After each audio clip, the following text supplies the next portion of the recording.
बिस्मिल्लाहिर्रहमानिर्रहीम। आज जो हम आपको कहानी सुनाने वाले हैं वो एक मौलवी साहब की है। मौलवी साहब की दो बेटियां और एक बेटा है। ईद से कुछ दिन पहले मौलवी साहब की बेटियों ने कहा कि बाबा इस ईद पे हम नए कपड़े खरीदेंगे। तो बाप ने कहा कि बेटा चांद रात से पहले कुछ ना कुछ कर लेंगे। ये सब बातें हो रही थी कि मस्जिद से अजान की आवाज़ आने लगी और मौलवी साहब उठकर मस्जिद चले गए।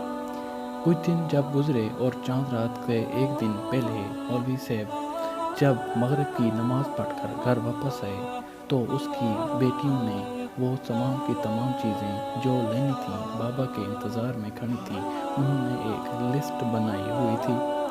बाबा जो ही घर आए और वो बैठ गए और उसने जुराबें और टोपी उतार कर रख दी, जो ये ज़ाहिर कर रही थी कि अब बाहर नहीं जाना है। मौलवी साहब की बड़ी बेटी को ये पता चल गया कि बाबा के पास पैसे नहीं हैं, तो उसने अपनी छोटी बहन को बताए बगैर जब छोटी बहन उसकी तरफ बढ़ने लगी बाबा की तरफ ताकि वो पर्ची दे सके, तो उसने उसके बाजू से पकड़कर वो पर्ची ली और कालीन के नीचे छुपा दी ताकि बाबा को पता न चले। ये सब का सब वाक़या उसकी माँ देख रही थी।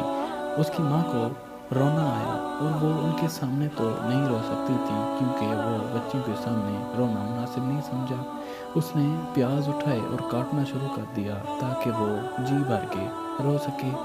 दूसरी तरफ मौलवी साहब जो अपनी नज़रें झुकाए बैठे थे, उसी दौरान अभी मौलवी साहब ने कोई बात नहीं की थी कि मौलवी साहब की बड़ी बेटी ने कहा कि बाबा हम इस ईद पे नए कपड़े नहीं ले रहे, हमारे पास जो पुराने कपड़े पड़े हैं हम वही पहनेंगे और जो नए कपड़े हैं वो हम बड़ी ईद पे ख़रीदेंगे, क्योंकि इस ईद पे तो लोग आपको माह रमज़ान के रोज़ों की मुबारक देने में आपका बहुत सा वक्त लग जाएगा और हम नए कपड़े तो नहीं पहन सकेंगे, तो हम नए कपड़े बड़ी ईद पे लेंगे, इस ईद पे हम नए कपड़े नहीं लेते हैं।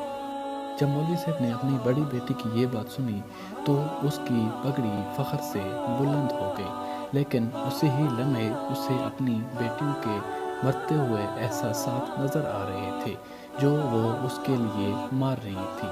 मौलवी साहब और करता भी तो क्या करता, वो सर झुका कर बैठ गया क्योंकि मौलवी साहब किसी से कुछ मांग तो सकता नहीं था और ना ही किसी से कर्ज ले सकता था क्योंकि उसको कर्ज चुकाने की सकत नहीं थी। मौलवी साहब अंदर से टूट चुका था, उसका दिल रेजा रेजा हो चुका था। वो ये सब छुपाने के लिए और दिल का दर्द निकालने के लिए वो अंदर सोने के लिए चले गए।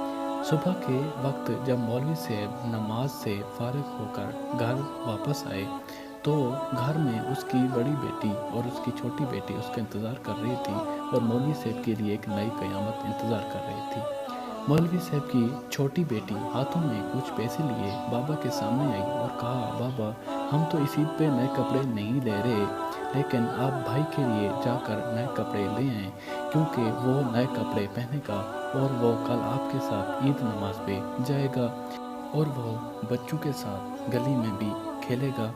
ये सब बातें मौलवी साहब के दिल पर खंजर का काम कर रही थी क्योंकि ये बातें मौलवी साहब को अंदर से काट रही थी। अब इस बात से ये भी ज़ाहिर हो रहा है कि बहनों का भाइयों के साथ कितना प्यार होता है। वो भाइयों के लिए अपनी हर चीज़ कुर्बान करने के लिए तैयार होती हैं। जब हम बड़ी बड़ी मार्केट्स में जाते हैं तो हम 1500 की चीज़ 5000 में खामोशी से ले लेते हैं, लेकिन जब किसी गरीब को देने की बारी आती है तो हम उनको देने से पहले फ़िलासफ़र बन जाते हैं, उनको बातें सुनाने लग जाते हैं। अल्लाह पाक ने आपको जो इतना दिया है, क्या आप इस काबिल हैं? कभी सोचा है?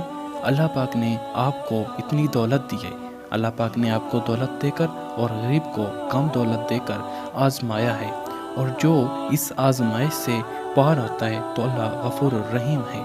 अगर उसकी नेमतों पर शुक्र अदा किया जाए तो वो नेमतें बढ़ा देता है। आप गरीबों की मदद करेंगे तो आपके रिज़्क़ में इजाफ़ा होगा क्योंकि ये उसका वादा है।